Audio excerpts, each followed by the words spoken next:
Hello! Hello. Hi, everybody, and welcome to Focus 10 to 13 Haunted House.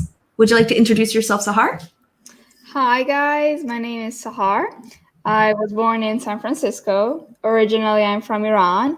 I've lived in Italy for 15 years, and right now I am in Cento, which is a city, a town actually, between Bologna and Ferrara. What about you, Kate? Ah, me. I am from the United States of America. I am from Portland, Oregon, and I've been living in Italy for 3 years now. Okay. Mhm. Yeah. So I live in San Giovanni in Prestigiato. Okay. Now, we wanted to ask our students if they can, first of all, introduce themselves, Hmm. and secondly, their scariest experience in Yeah. their whole life. Today we're talking about, yeah, haunted houses and scary things. What was your scariest experience in your whole life, Sahar? My scariest experience is when I went to a haunted house, in fact, in the Universal Studios Hmm. in Los Angeles. Mm. And there were vampires and dwarves and werewolves that would attack you. I knew it was fake, but it was still very scary. Well, yeah, I can imagine. Okay, well, that's scary. Hmm. Um, my scariest experience, I would say, it was not like a haunted house, but it was when I went and tried one of the scariest roller coasters ever. Okay. A So, roller coaster. yeah, it's called the Superman. It's a roller coaster in a park, like an amusement park. So, Hmm. for example, Mirabilandia. It's called Six Flags. Oh, I've been to Six Flags. Have you? Wait, it's not only Los Angeles, is it? It's across the country. Yeah, it's in Los Angeles. It's also hi to those of you who are just joining us. Um, it is also on the East Coast, I believe in Hmm. Baltimore as well. There is an amusement park, but anyway, I it's a roller coaster where you have to put on a safety belt and then you hang, and that was really Wait, you what? you hang. So let's put that here in the comments. It's a verb, so to hang, right? So to hang is like to. How would you describe to hang? Well, there are two ways of describing it. One of it, the other one is a little bit macabre, but the first one is let's start with the scariest one. To hang, and the past simple is hanged, is Mhm. when a person is actually hanged. Like this, So like they get the rope, yeah. the rope. And if not, you hang, for example, a painting on the wall, and the past is hung with the U. Hmm. Yeah. So this is the action. Right now, this is hanging, right? Like this, Mm-hmm. hanging. So you could say it's the action of being suspended in the air. And Mm-hmm. the action of being suspended in the air. Okay. So we have that here. Mm-hmm. The action of being suspended in the air. So that was really scary. So, to those of you who are just joining us, please introduce yourselves and tell us what was your scariest experience. Ooh, Oh, we have Monique. we do. Hi, Monique. My scary. Oh, would you like to read that? Sure. My scariest experience was when I took a very old bus from La Paz down to Uyuni in Bolivia. It was scary, but also really exciting. Fantastic. Really? So an old bus, was it big or small? Yeah. Was it a And big? why was it scary? Because it was old, it wasn't working. Yeah, what was scary about it? Tell us. And again, to those of you who are joining us, please introduce yourself in the comments and tell us about your scariest experience. Yeah. Cool. No, I have a lot of scary experiences because I am a very I am a scaredy cat, let's say. What is Uh, a scary cat? a scaredy cat is a person who gets easily scared. Nice. A person who gets easily scared. Yeah, let's look at that. A scaredy cat. Yeah. Who gets easily scared. Monique answered, and it says that it's hard to describe, but it was a very narrow road in the mountains. Ah, I had that same feeling in Amalfi when we went up the really narrow roads. Yeah. Oh, we have Donatella. Go ahead and read. Hello, Donatella from Rome. My scariest experience was when I was a child and I burnt my leg while boiling boiling water. It felt like being in a horror movie. So let's have a quick look at what we can correct here. With is written in a different way. Would you like to write it down, Kate? Sure. Okay. Because white is the color, white. So Yeah. my leg with the boiling water. And then with is, what kind of word is with? It's a preposition. I felt to be in a horror movie. You can say I felt like I was in a horror movie. Yeah. I imagine it must have hurt so much. I can't even think how badly that hurt. Well, I hope you are okay now and that everything is lovely and good in your life. Yeah. If you are just arriving here, welcome to our stream. Please introduce yourself. Let us know where you're from. And by the way, Rome is a wonderful place. It's a beautiful It is. Okay. Well, you're very welcome. Do you have any other scary experience that you would like to share? Sure. I would say I have had many ghost. I have many ghost stories. Really? Yeah. And I've had many experiences with very ghost-like things. It's not clear if ghosts are real, but I once lived in a very old farmhouse. Oh, wow. Yeah. And then for those of you who don't know, farmhouses in the US, was it the East Coast or the West Coast? East Coast. In the East Coast, since they were built in the 19th century, there is something gothic to it. Yes.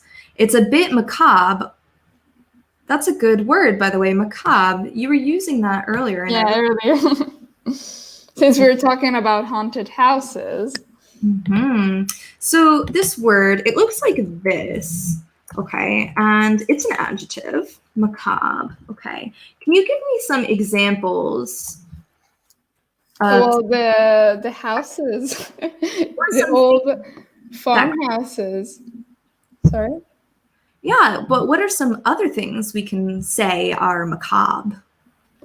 Vampires. Okay, yeah. Vampires.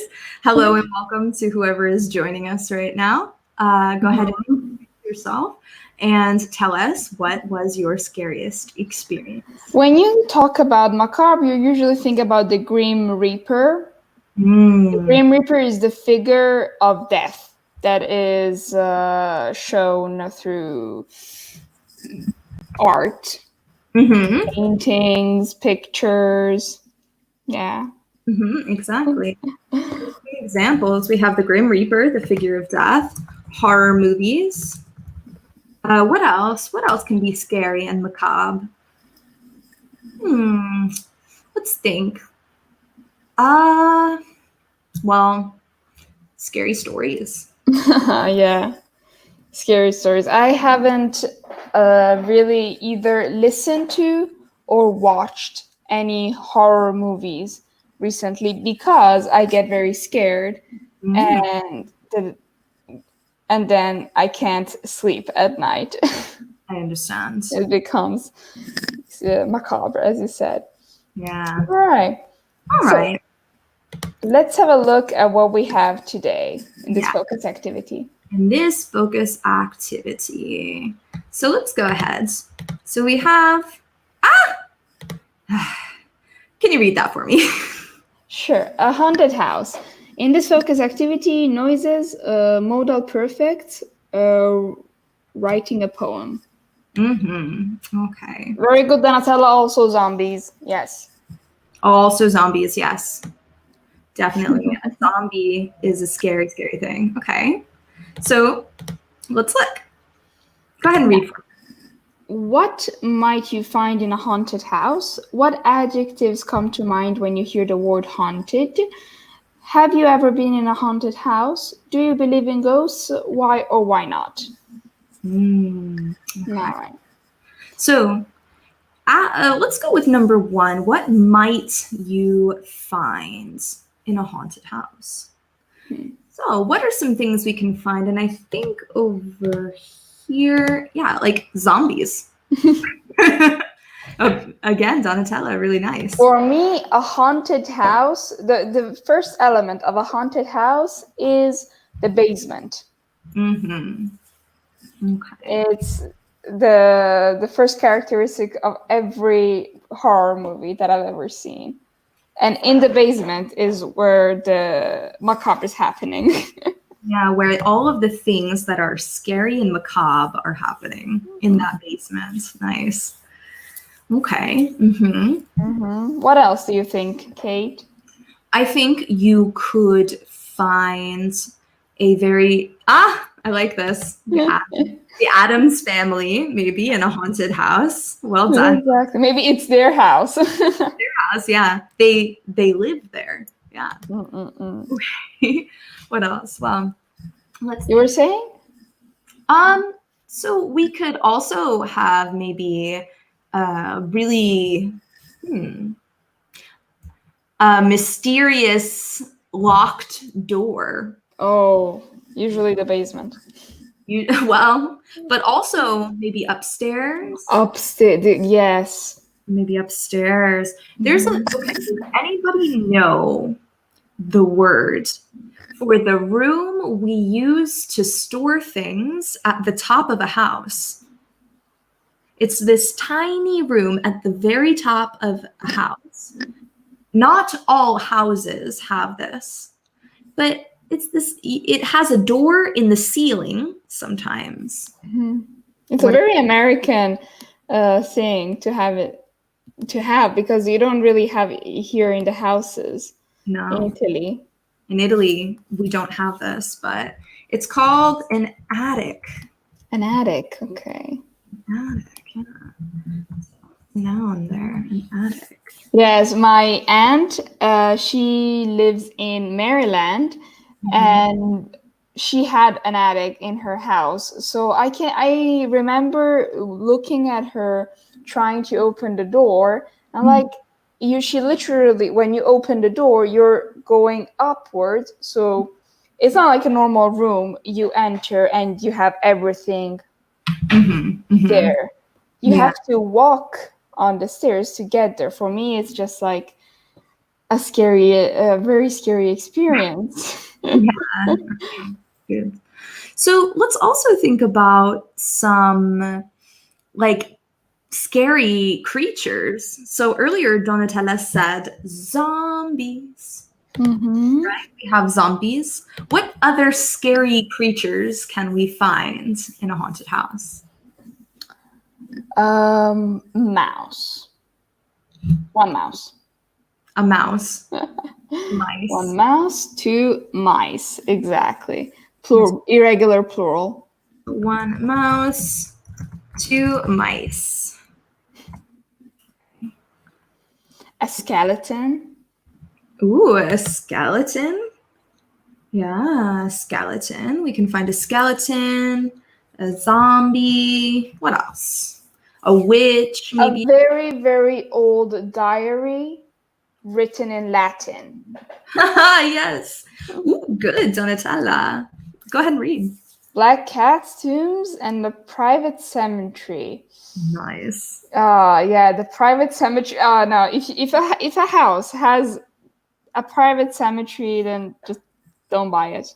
Don't go there. Don't go there. Don't go there. Good. I actually was very interested in knowing that in the east part of the United States, and tell me if I'm mistaken, the houses are, as we said earlier, built in the 18th century, 19th century, around that time, which was kind of known as it was the period of the witches. Are you talking about the Salem witch? Exactly. Ooh, okay, let's write that. So this is a historical event. We call them the Salem witch trials. Okay.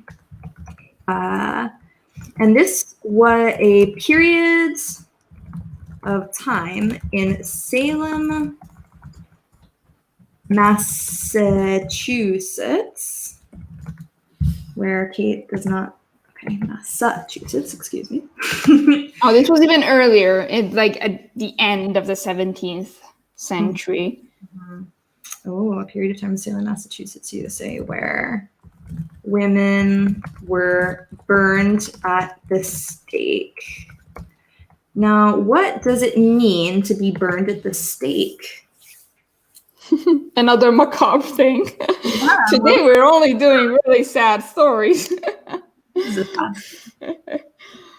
So they said that during this period of time in the the early years of the United States of America, that women who, for example, were widows, so their husbands were dead and they owned land, would be accused of being witches, and so they would be burned. So the men could take their land. all an excuse. Donatello says, like in the movie The Blair Witch Project. I've never seen that movie. Have you? I have not, but it is very famous for being in Maryland. That was okay. Where I grew up as a child. So okay. So that's it for objects that you can find in a haunted house. Also, the house needs to be very old. Yes, of course. So what adjectives come to mind when you hear the word haunted? Comment in the comment section below, or Sahar, what do you think? Terrifying. Scary. Yeah, terrifying, scary, horrific. Haunted. We could have, so let's see, horrific, terrifying. What about spooky? Spooky is a really nice adjective. I love it. It's spooky. Yeah. Frightening. Frightening. Spooky is very much a word we use during Halloween. Yeah. In America. Really. Another nice adjective, I think, is petrifying. Ooh. Something that it scares you so much that you remain like there, like as a stone. Ooh. Ghostly. What do we think of this? Ghostly. Creepy. Nice. Yeah. That's creepy. Yeah. We have creepy. Really good, Donatella. Really, really good. And we have this word, petrifying. Something so scary you can't move. Like Medusa. Petrifying. Hello and welcome to those of you who are just joining us. Okay. I wanted to ask you to introduce yourself. Where are you from?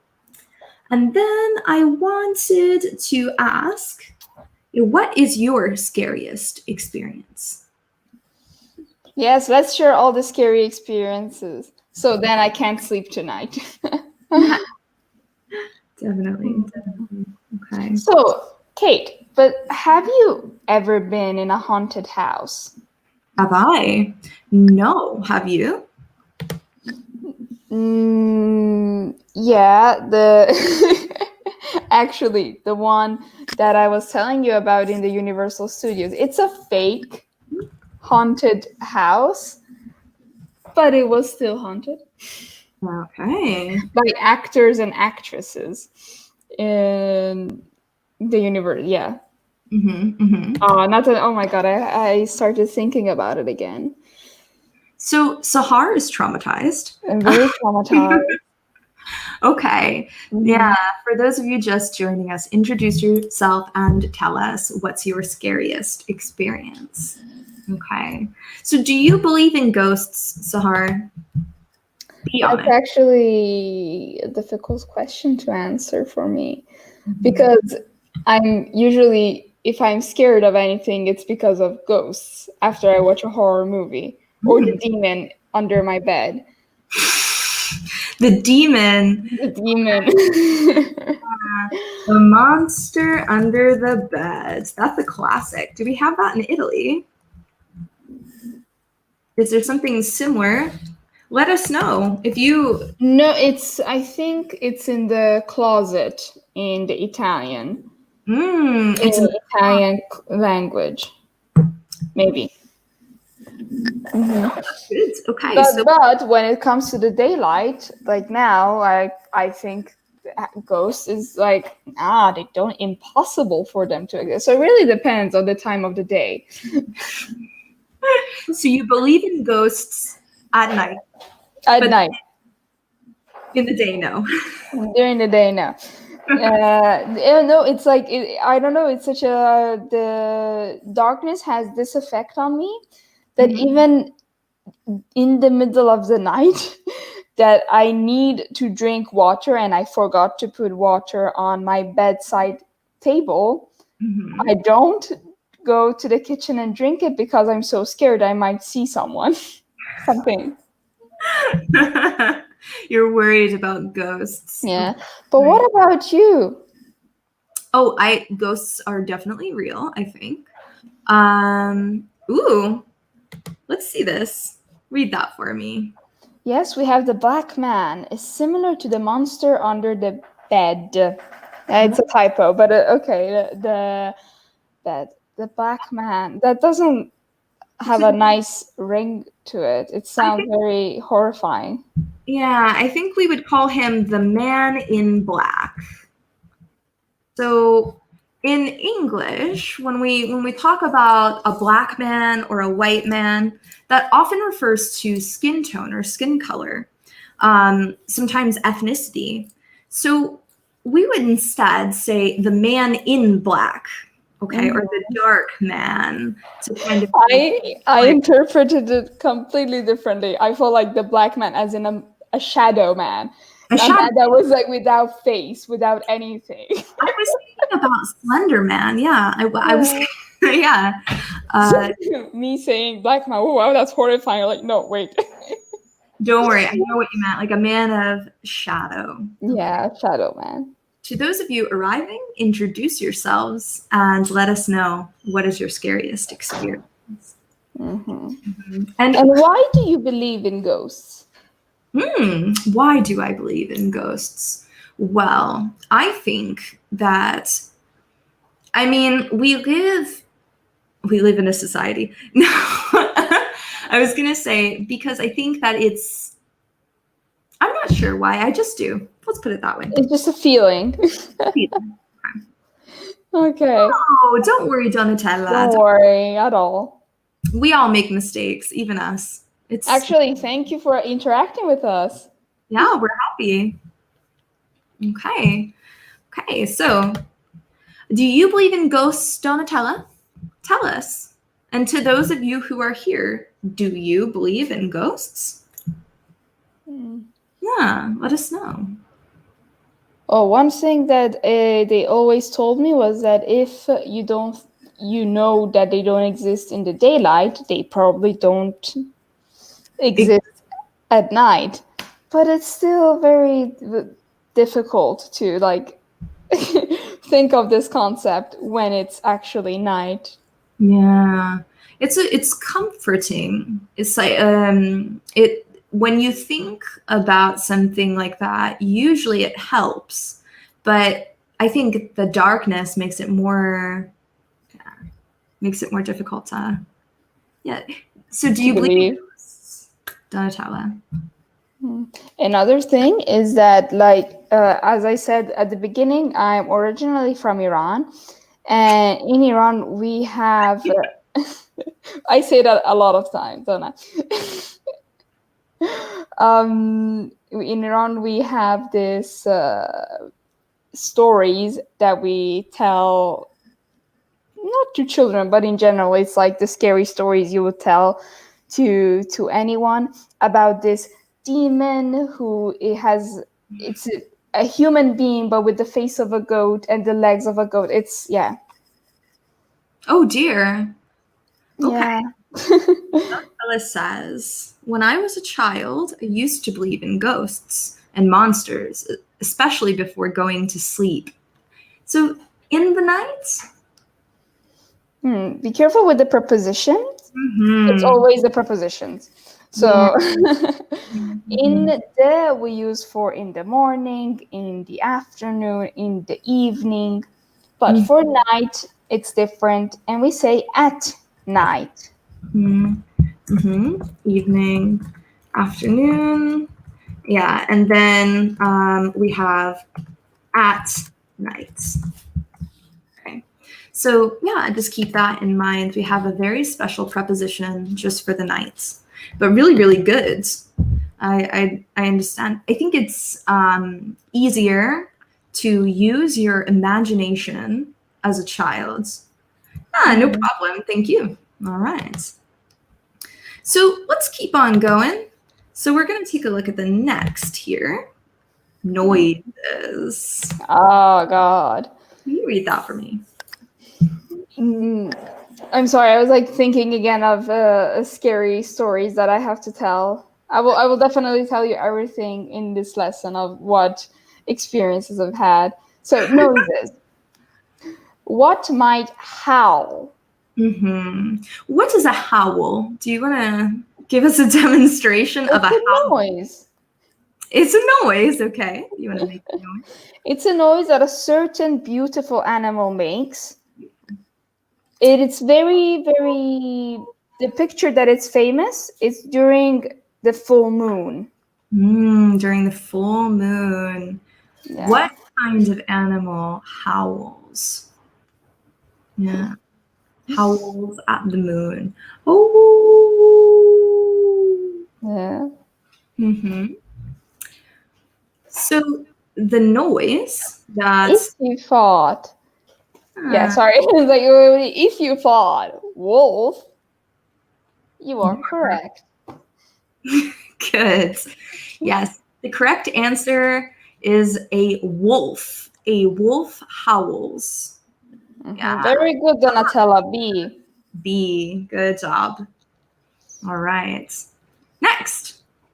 Now, what might creak? So we have our options are an old door, an old lady, and an old record player. Okay. For those of you just joining us, make sure to please introduce yourself and tell us about your scariest experience. Okay. So what might creak? What does that sound? It's the kind of noise that actually a person could make. It always happens in the worst time. For example, you want to go get a snack in the fridge, and then you just hit the wrong part of the floor, and it Exactly. Donatella is actually correct. Also, for example, a door. Well done. Good job. Good job, Donatella. Hi, Morgana. No, don't. Hello. Welcome. So be Yeah. careful. Sorry for my. Lateness. So you would say, sorry for my lateness. Oh, for my delay, like a train. Play.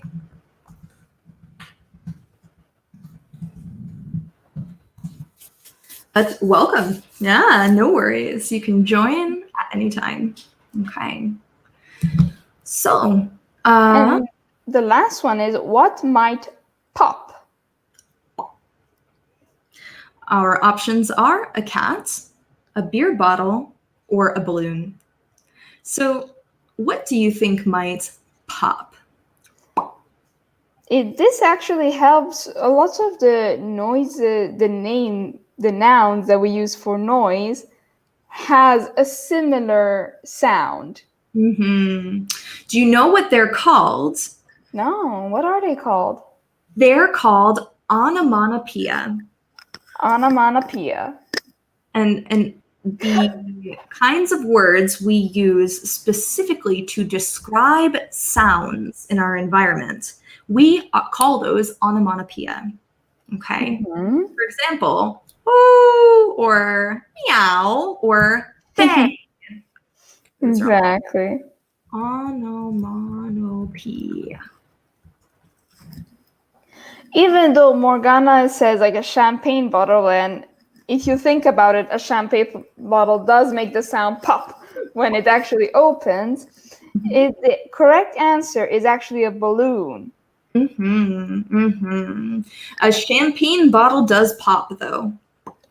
But in this, sounds. we're talking about a balloon. But yes, good. Okay. Onomatopoeia are words to describe noises in the environment. Yes. Yeah. Okay. Like bubblegum, exactly. Like a bubble gum. Okay, so let's look at some more noises. Oh, wow. Your turn to read. Thank you. Try to guess which animals might make the following noises. We have bark. We have squeak, which I'm trying to think of a squeak. Oink, which is like Yeah. a chirp, which is tweet tweet. Mm-hmm. A hoot, hoo hoo. You better do some of these animal noises. Oh, no. It's very embarrassing for me. I can't imitate animals. A dog does bark. Well done, Morgana. Yeah. You just. Oh, okay. No, sorry. A dog barks, exactly. Well done. Good. We have a meow, roar, roar, a ba. Bah. This one, yes. Okay, you can do the ba. And Howl. a mouse squeaks. Wow, you're on it. Yes, a mouse squeaks. Okay. What else? What oinks? It's a farm animal, actually. A farm animal. Hi. For those of you just joining us, welcome to our activity. And please come in and introduce yourselves. If you want, you can also share your scariest experience. Good job, Morgana. A pig oinks. Well done. A pig oink. I think it's such a beautiful word to use. Oink. Oink. It feels like such a cartoon. Yeah, oink, oink. Well, it reminds us of children's cartoons, right? Mm-hmm. Ooh, nice. And both of you are correct. Birds chirp. Good job, Morgana. And also good job, Donatella. Okay, so we're on chirp. Now, number 5. What goes hoo-hoo? Hoo-hoo. Hoo-hoo. Oh, I love that animal. We actually discover new facts about that animal every day. It's incredible. Yes, they are very new. An owl. Exactly. You were close. It's not a rooster, but it is a bird, so that was It's good. a bird. It is a bird. It's a bird. Okay, And it can fly. ooh, number 6 is a lion, correct. Mhm. So for some fun facts, with big cats, they can only meow or purr. The sound where a cat goes purr, purr. We call that to purr. Okay, the sound cats make when they're very happy. Okay, cats make when they're happy. Okay. And in this situation, okay, for example, a lion can't do that because a lion roars, but a tiger can purr, but it can't. No way. Yeah. Mhm. And they are from the same family. We are. Wow, I didn't know this fact. Well done. So we have Donatella is on it. She's on it, yeah. Great job. Good job, a cat. A sheep. Well done. Good. A wolf. And of course, A rooster. yeah, the rooster is the male chicken. And it's the old school alarm clock. Mm-hmm.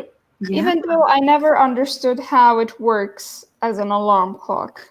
Yeah, because they tend to do that at random. So we call this action to crow. Okay.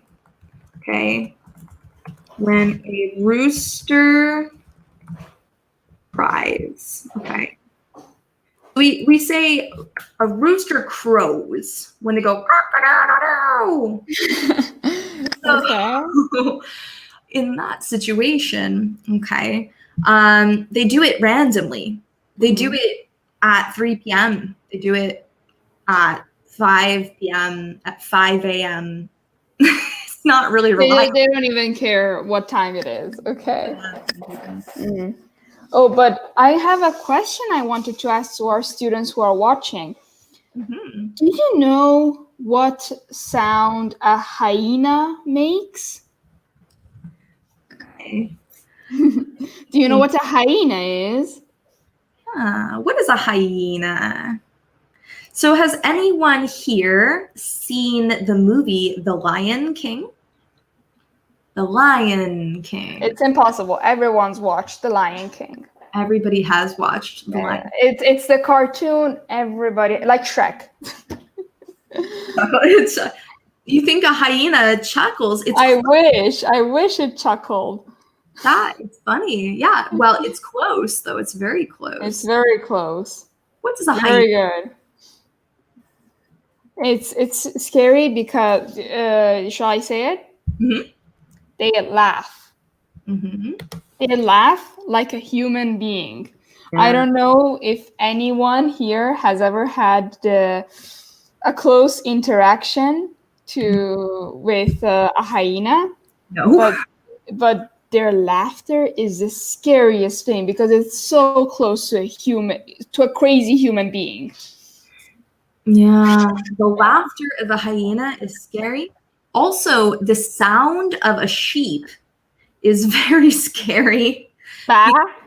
Yes, because if you hear an actual sheep, they don't sound like it almost sounds like a human being saying the word ba.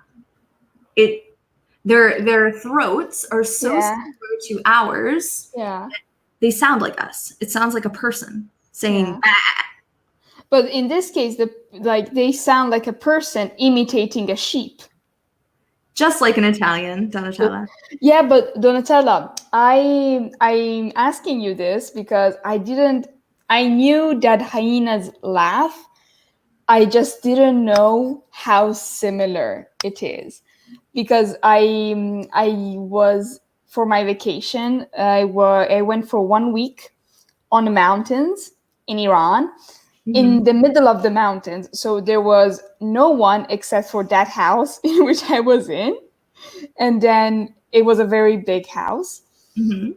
And at night, we could hear these hyenas so close to us. Yeah. Oh, that's scary. Yeah. Another scary experience. Hi, scary experience. This is okay. Yeah, exactly. They laugh. They laugh. They laugh. Good. So let's keep on going here. What does the shark do? What's the noise of a shark? There's no noise underwater, Sahar.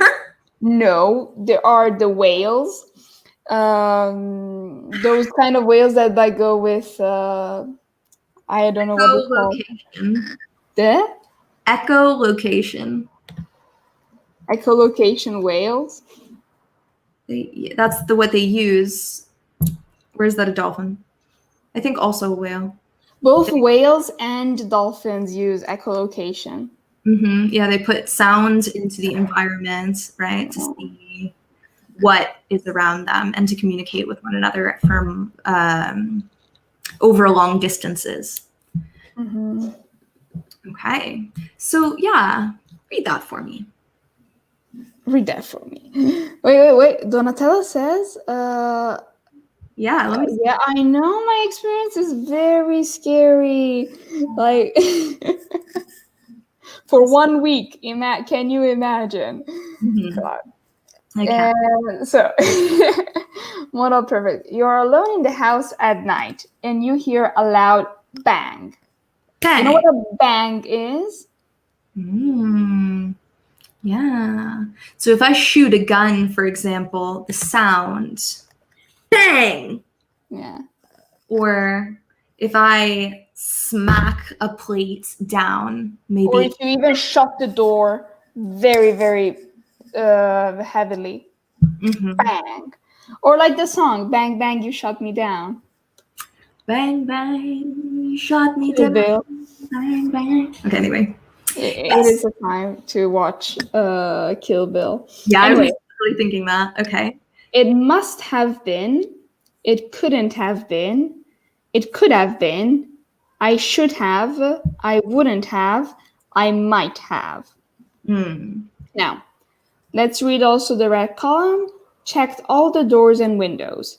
The cat, she's a troublemaker. Forgotten to close the shutters. Stayed here if I had known it was haunted. The neighbors, they're away. The wind slamming, the windows shut. Good. Oh, also here, not only bang, also slam, both for the windows and the doors. You can slam a door or a window, and the sound it makes is a bang, right? Yeah. So think of it this way. To slam is a verb, right? And bang is a noun, okay, which describes the sound. Okay. Nice. Is the verb to slam a door, boom, or bang. All right. As a noun. Okay. So now let's have a look at the blue column that I read at the beginning. Must have, could have, should have, would have, might have. These are all modal perfects. And they all indicate a different meaning, of course, depending on which modal perfect I'm using. Let's take a look at must have been. Okay. So if I say something like, it must have been, what does that mean? Like when we talk about modal perfects, right? Yeah. We're talking about certainty. How sure we are if something is true or not true. So if I say it must have been what do you think, Sahar? How do it must have been, so must, it's 100% certain. I am completely sure it must have been. So what are some things on the right that we could be sure about? It must have been, for example. Etc. Sahar, what do you think? It must have been? I would say, I'm sure it's true. Morgan Yes. asks. Yeah, exactly. Morgana. hmm It must have been F. It could be actually. It could be also the wind slamming the windows shut. Mm-hmm. It Yeah. can also be B, the cat, who that is a troublemaker. Yeah. So in this situation, let's look at the right side. F is a good answer. F is a good answer. But the reason why it's B and not F is because maybe it's the wind, but we know the character of the cat. And so we have evidence that helps us to be certain. So when we say it must have been the cat, she's a troublemaker, we're giving that information to show that we already know. We already have a reason why we think that. Okay, we give an explanation. So what about 2? It couldn't have been. It couldn't have been. So it couldn't have been means that it's impossible. How is it? It's the opposite of it must have been. I'm sure it couldn't have been. Right. And so which one would you say for number 2? It's impossible. It couldn't have been. The neighbors. Why? Because they're away. They're not there. So it's impossible for them to make this noise. Exactly. Well done, Donatella, for number 2, and well done as well, Morgana. Really good. Good job, guys. So number 3, could have been. In this case, could have been indicates possibility, maybe. There is a percentage that it could have been. Yeah. So in that situation, it could have been, it's possible. What do you think now? Very good. Exactly, guys. It could have been the wind. Perfect. This goes back to what we said earlier. If you have evidence, an explanation, like for number 1 and number 2, where you say, oh, I know the cat is a troublemaker, or I know the neighbors are away. If you have an explanation, you can be 100% certain, or it's totally impossible. Anything else can be in the middle. Could have been the wind. I'm not sure. What about I should have? What should I have done? In this case, it's not about certainty, but it's about regret. If you say, I should have done something in the past, you're saying that you didn't do it in the past, and now you regret it. Exactly. Very great explanation, Sahar. Thank you. So in this case, because we're running out of time, so I'm going to give you the answer. I should have checked all the doors and windows. Yes. Good. Well done. Okay. And yeah, good. So Morgana, you said that it was C. I should have forgotten. In this case, you are thinking, in that case. No, you go ahead. In that case, you're thinking of a probability, like, what if maybe I forgot it? So in this case, it's similar to could. But let's go to number 5. I wouldn't have. Yeah. Well, if I say I would not have, you're talking about a past intention, okay? You would have or would not have done something in the hypothetical past if you had information or if you had some condition, right, that you had not met. For example, I wouldn't have stayed here if I knew it was haunted. It's conditional. Right. And the last one, the most difficult, is the one that I was telling you, Morgana. So I might have forgotten to close the shutters, which means that maybe I forgot about it. The same as it could have been the wind. Exactly. Also, Okay. don't worry about it, Morgana. No, you will understand the modal perfects. Don't worry, it's okay. You need to practice. That's it. But that's all the time that we have, unfortunately. Unfortunately, yes, guys. And Bye bye, Luca Ricci. I saw you. yeah, hi. Good to see you. Hi, Luca. Okay. I will see you guys later. Bye bye. Bye bye, guys. Have a nice evening. Okay, take care.